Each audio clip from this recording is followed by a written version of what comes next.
So one of the key areas to benefit from the tourism development project will be the travel and tour sector. Now, Charles Aite in this report speaks with some travel and tour companies on how they're adapting to the new times. Until a cure is found, the novel coronavirus is here to stay. And already, the world economy is living up to the challenge of surviving the impact of the pandemic. Here in Ghana, restrictions on movement have eased and businesses are opening their doors for transactions under strict safety measures. We have explored how prepared Ghana's hospitality sector is as we had access to some major hotels in the capital of Accra. It's quite an interesting scene here. You could see this is the Gallery Bar of Kempinski. It's kind of currently out of service, and it's not very much of a serious issue, unusual matter. We do know that currently there is a ban on the operations of bars across the country. This week, we turn our attention to the travel and tour sector. If you've ever embarked on a business trip abroad or even gone on a leisure trip, one agency interfacing with airlines and tourist sites are the travel and tour businesses. Times have been hard for this sector. With airlines closed and hotels shut, the travel and tour sector has had revenue margins plummet. We are the number one who has been hit by this this pandemic. In terms of, you can see the airline suspension. Damenda Kuma is the country director of Satguru Travels.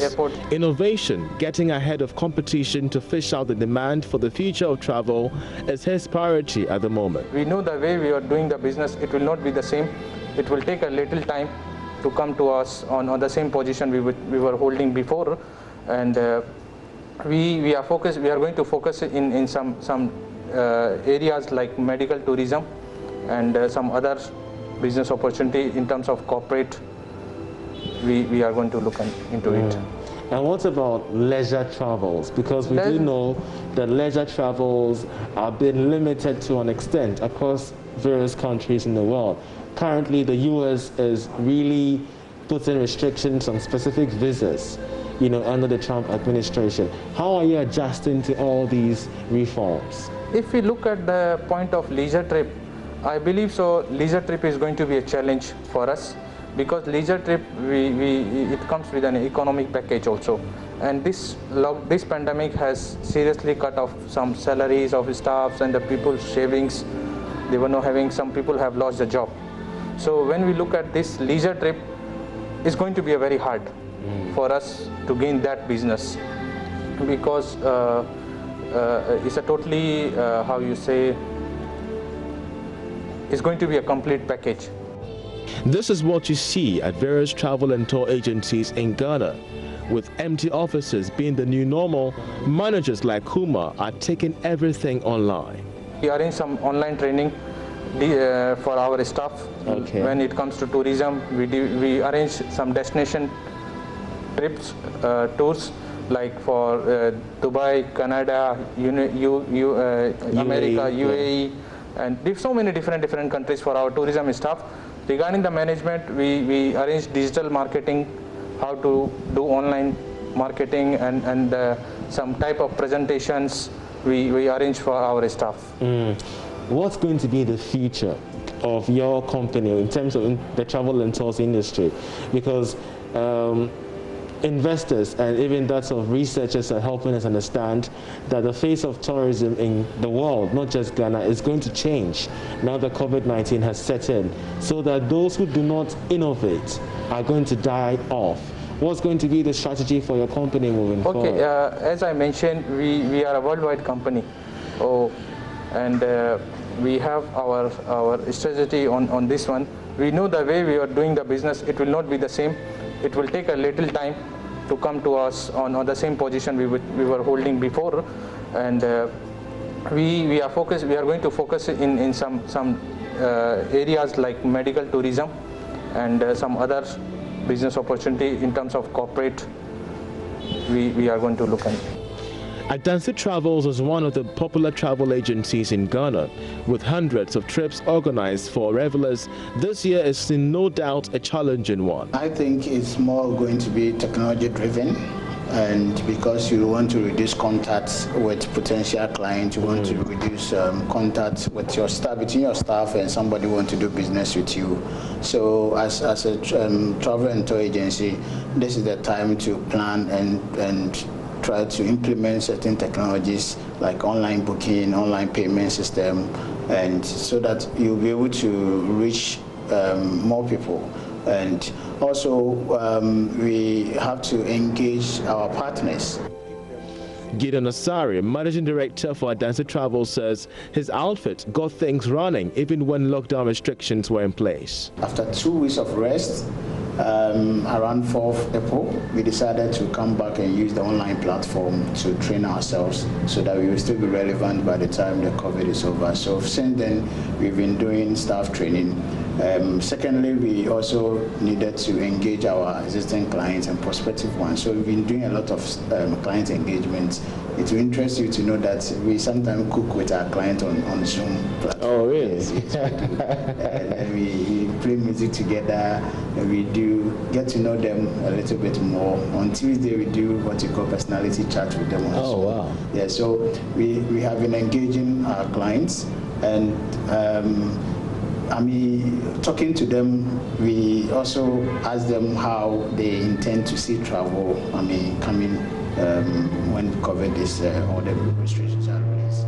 So over the period, that have been basically what you've been doing, and also researching to see what other new products we can bring on board, even start selling something within this time, and then also how we can innovate the existing products or tools that we already have. The tourism sector is a whole value chain. The connection between all players means any hitch with one affects the other. But nothing can be left to chance in these unusual times. You need to be able to coordinate this very well to be able to assure the potential client that he'll be safe, because you are not there. So what we do that we do with local partners. So for instance, if I'm selling a place like Singapore, I have a local partner there who is in touch with the hotels, who in touch with the tourism board there, and getting the updates. What are the restrictions? What are the requirements? How is the tourism board over there also keeping clients safe? So for instance, in our Zoom meeting that is upcoming, we will link somebody from Singapore who will explain to the audience that, okay, this is what we are doing to keep you safe. We will link somebody from Dubai to say that this is what we are doing to keep you safe. And we have invited a couple of airlines to also come and tell us how they will keep the passengers safe on board. Are you getting it? And the airport. And so we don't make decisions when it comes to these things. So we always keep in touch with them. We attend their webinars. They're also having some webinars. We attend to know what they are doing. And we let our clients even hear from them directly. So that is how we are managing our relationship to ensure that is. Having said that, also with the airlines especially, when the COVID was at a peak, there was so much refunds from clients to the airlines, and we too, as a business, we had a lot of money with some of the airlines that are clients' money. We, as a partner, we had to manage that so that the impact on them will be less. So instead of just going to yell at them to get their money, we're able to talk to our clients that, look, you travel in the future, right? So let's keep the money and for them to be in business, and then when the COVID is over, or when it's safe to travel, they will allow you the city to travel. So that way we have also used that to build or to deepen our relationship with the airlines. So you're talking of external preparations. What about in-house? Because tourism is also within Ghana, and I believe you also indulge in travels inland. So what about the coordination inland? All right. So within Ghana, we've been monitoring the situation. There have been a couple of webinars addressing this. The latest one was last week, where we attended one on Zoom, and I've seen that they've started doing some classification of the attraction points, and I'm sure the classification will take into effect how clean the place is, so that if you go into, let's say, Kakum, and there's a classification of A1, it gives you a sense of, okay, this is A1 destination, it is having this cleaning standard, in terms of washroom as you expect, how you getting it. So that will put you at certain expectation. Or if it is C1 or B or whatever, you know what to expect. Joy Business has learned that the Tourism Authority has begun an aggressive intervention to reclassify all tourist sites in Ghana from a grade A to an F. The reclassification, we are told, will strictly be hinged on adherence of these sites to COVID-19 safety protocol. The government of Ghana has identified tourism as a strategic pillar for the transformation of the economy of Ghana, and we are doing everything to promote tourism in Ghana. Strategically, we want Ghana to be the preferred destination for conferences and meetings.